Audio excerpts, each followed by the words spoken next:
पिराई लगन देखा तारे।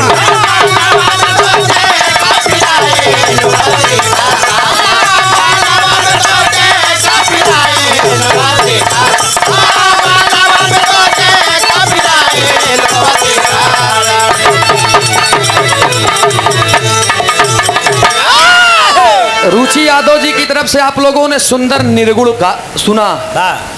बड़ी भव्य लाइन रहे। उस्ताद हफीफ चंचल जी से मुलाकात हुई थी दोस्त। जमनी शायद गावई का एकदम जानला मन तृप्त हो जाए। लेकिन आइए एक लाइन हम चलते हैं फिर से। एक निर्गुण गीत, हमारे निर्गुण के शीर्षक हुई जीवन का सत्य क्या है। मार साहब एक लाइन खाली आवा तो।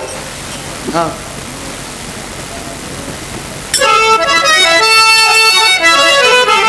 खाली 5 मिनट आप लोग ध्यान दीजिएगा।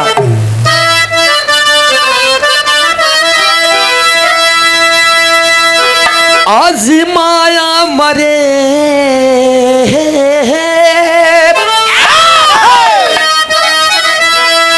माया मरे न मन मरे मरी मरी जात शरीर।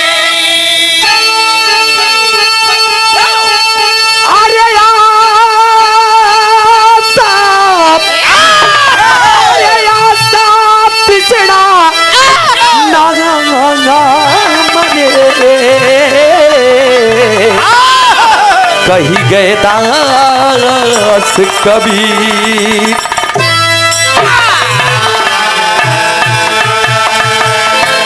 जो आया है सो जाएगा भाई राजा रंग फकीर। अरे कोई सिंहासन अरे कोई सिंहासन पर चढ़ा कोई बधा जा जगत जंजीर।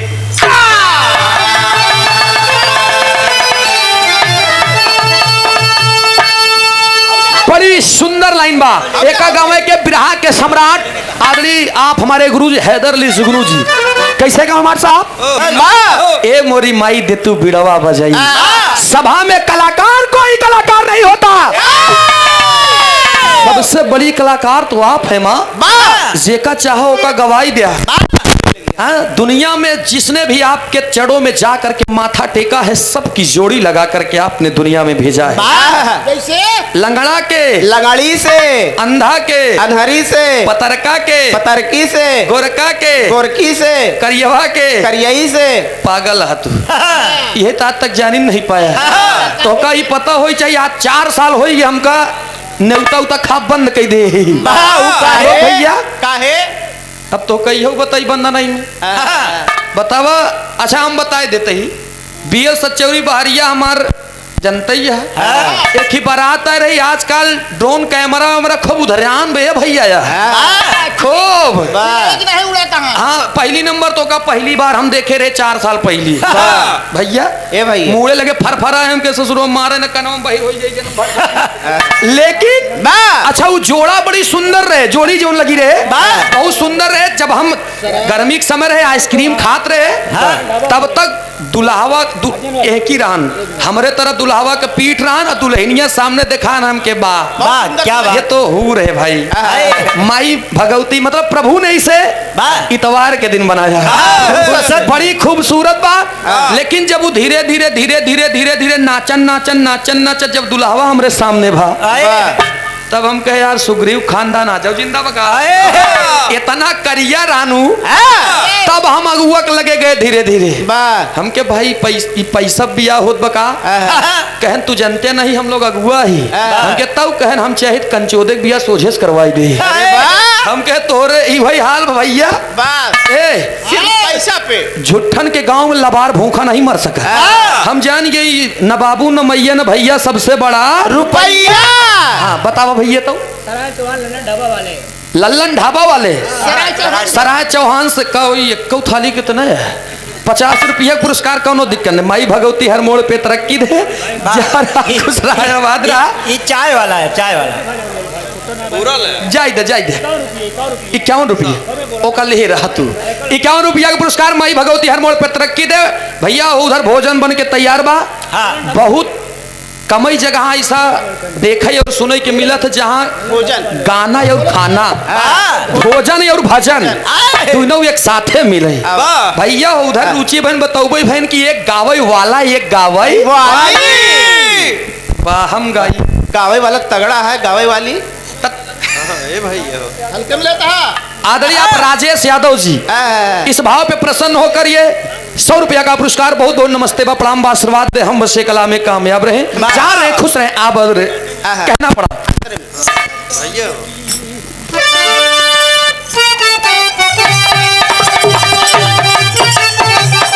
बहुत अच्छा है,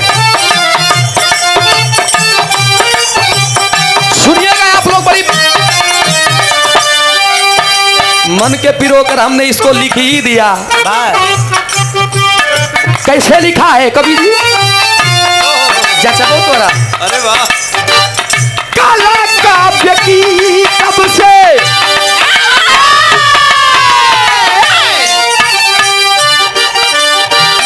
काला काव्य की कब से मानी लभी को दानी चमन की चदारिया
बेटावा के आचारा तुझे त्योड़ाई, बेटावा के आचारा तुझे त्योड़ाई, बेटावा के आचारा तुझे त्योड़ाई,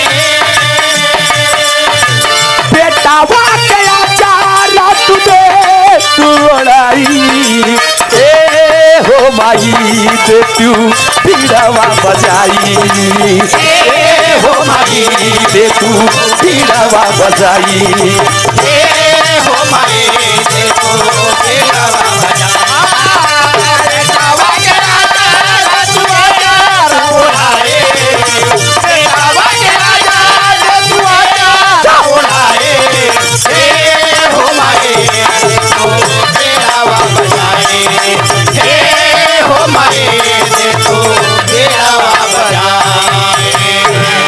इस भाव पे प्रसन्न होकर बीएल सचौरी इंटर कॉलेज छनेता प्रधानाचार्य आलोक पाल जी हमारे हृदय के गार्जियन, आप बड़ा सम्मान मिला करता है हमेशा। इस तरफ जितने भी कार्यक्रम हुए आपने सब में आकर अपने बच्चे अपने भाई का सम्मान किया है। बहुत बहुत नमन करता हूँ, प्रणाम करता हूँ। हमारे जैसे न जाने कितने बच्चों की जिंदगी आपके आंचल की छांव में पला करती है। पता नहीं कई सूरज यदुवंशी में हुई है, लेकिन कला की परख करने वाला कोई सच्चा गुरु हो सकता है। एक जोरदार ताली बजा करके आप लोग सम्मान करेंगे। बहुत बहुत नमन है, प्रणाम है, आशीर्वाद की चाबा। 201 रुपया का पुरस्कार देकर सम्मान किए। 100 से सभी सकल पंच के नमन बा, आशीर्वाद की चाबा। माँ चाहे तो दरिया को समंदर बना दे, माँ चाहे तो दरिया को समंदर बना दे, छोटे से कलाकार को कलंदर बना दे। मेरे मैया में वो तासीर है यारो, जिसे चाहे उसे मुकद्दर का सिकंदर बना दे। दूसरे लड़का का हाथ बाका कहे पतारी से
मन मोह छापी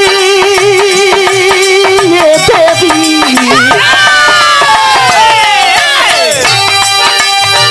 मन मोह छावी से तू हमारी बनाई, मन मोह छावी से तू हमारी बनाई, मन मोह छावी से तू हमारी बनाई,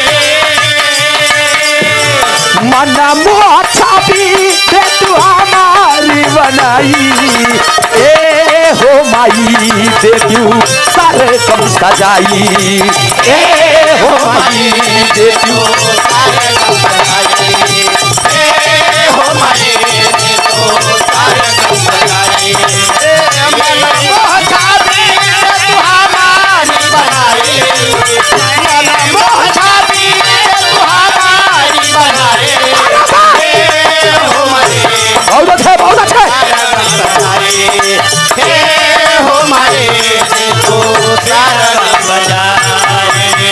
और हमारे हृदय के गार्जियन आप बड़े भैया समानी श्री आप बबलू प्रजापति जी, और आपके साथी हमारे चच्चा, अच्छा हम ही दुर्भाग्यशाली यही कहा जो हमारे मंचों में नहीं मिले। काल तो आए थे ना, जितना मैंने नाम नहीं सुना था उससे बेखूबी तुम गाती हो रुचि।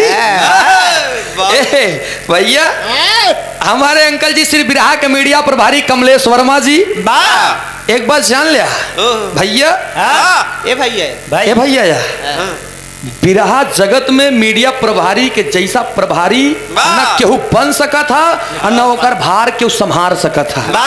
और दोनों जने के मीडिया प्रभारी जी के एक जने साथे चलत इन दाहिना आंगन के जिनसे मेरे प्रति एक भी बात न बची, उन्हीं का नाम है बड़े भैया श्री बबलू प्रजापति।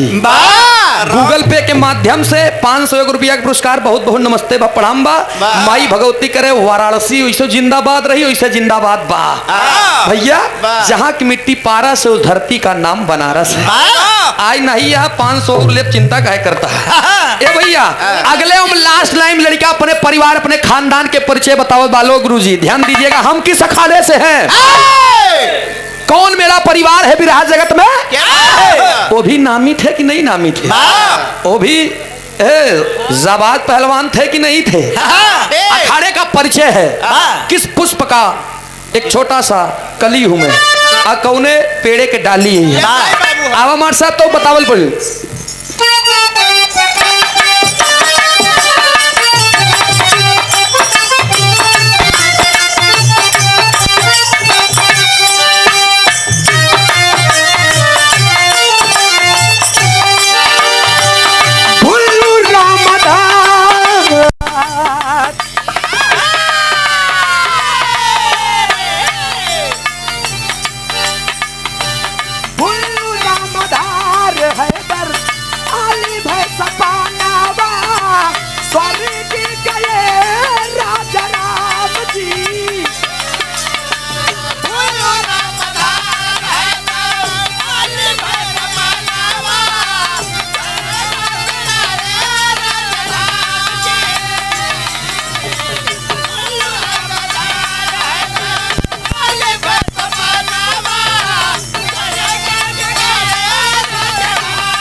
भोज राज के तरानावा उदय निराला प्रिय ज्ञान की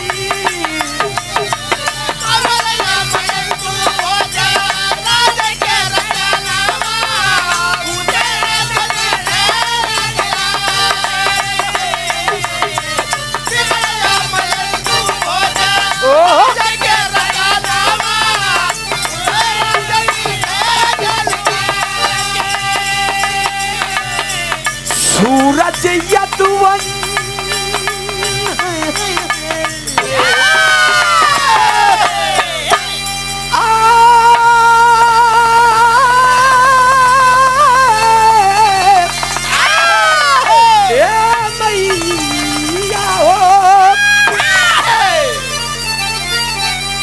सूरज यदुवन यदुवंशी के आर्य बीजाई बनाई ए हो माई दे तू सरगम सजाई हो मारे तो सारा का सजाए हो मारे तो सारा का सजाए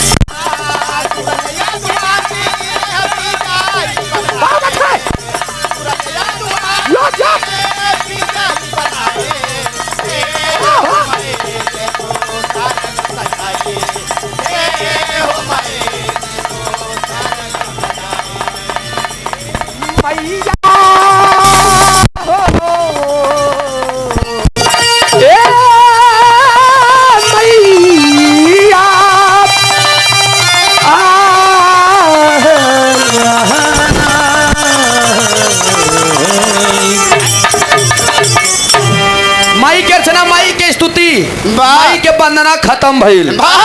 तई लोगन के बाबू के गावा अब ही आप लोग रुचि यादव के तरफ से सुनिया हो गई नी पूरा डेकोरेट वाला करिया ऊपर नीचे सेठ बलम बेरी बेरी सरिके अचरवा आइन पीन लगा दी अण जाई और का रहने की हम नहीं नहीं एकरे अगदमा लाइन ये कवा है बस हाँ सड़िया पे डालम नजरिया तो सड़िया होने से उतर जाई अच्छा फिर से पहिरे अरे उतरी तब है तो फिर से पहिरी बतियो हमार का गलत जात बका बतावा आजकल भोजपुरी दुनिया वाले इनकर कोनो इरादा नहीं रहा एक कुछ छोड़े हैं का बिटहिनी के मूड़े से लेके नीचे तक गाई डाए हैं अपना परिवार बैठा रहे अपने लोग बैठा रहा है 12 से शुरू करा 12 से शुरू करे हैं केसियम सोहे लाल पियर गजरा बतावा गाय नहीं दे केसिया में सोहे लाल पियर गजरा अब 12 से आई जा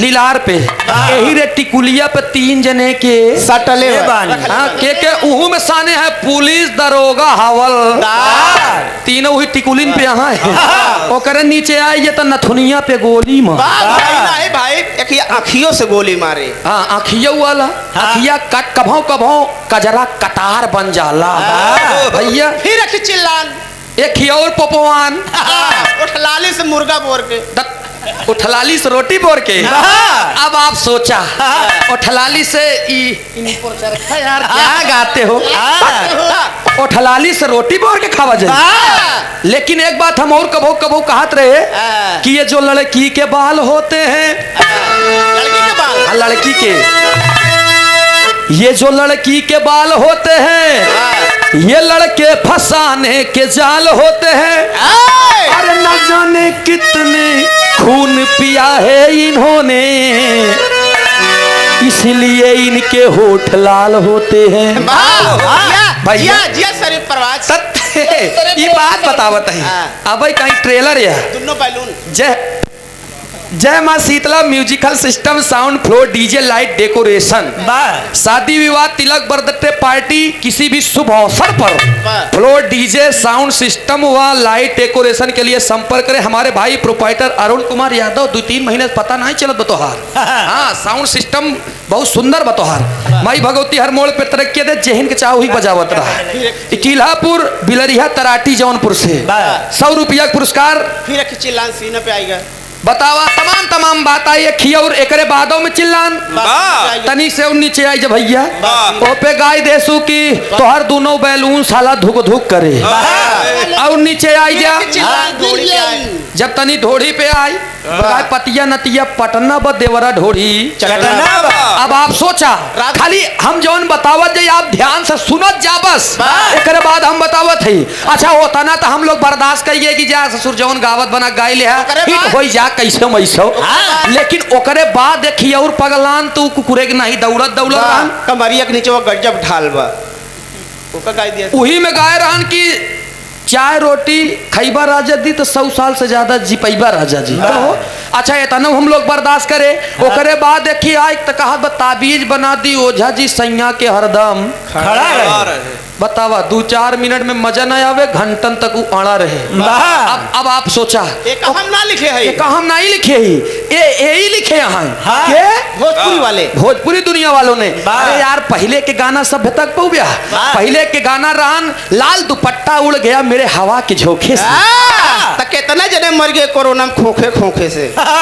अबे तू भूला ना एकरे बाद एक गाना आ रहा देखा कितना अच्छा लागत हमको लोग के सुने में हैं? साजन मेरा उस पार है शुगर हो गया 6 महीने से बीमार है साला बिस्तर पे लेटा है। एकरे बाद एक गाना हमार बड़ी फेवरेट रहा। हम जब भैंस वही चरावे जाइए अपने कछारे में बदरा वाले तो लाठी मोट के लेहन रहत रहे भाई अब पगलान को कुरौ टहरत रहन। अब भैंसों क्यों न लई जाए लड़ जाए सींग फंस जाए तू हो छोड़ावे पर रही तो लई के लाठी टारी ते गाना गावत रहे कि तू धरती पे चाहे जहां भी रहेगी तुझे तेरी खुशबू से पहचान लूंगा। ये कुत्तों वाली हरकत करने लगे आदमी कब से सूंघने लगे थे।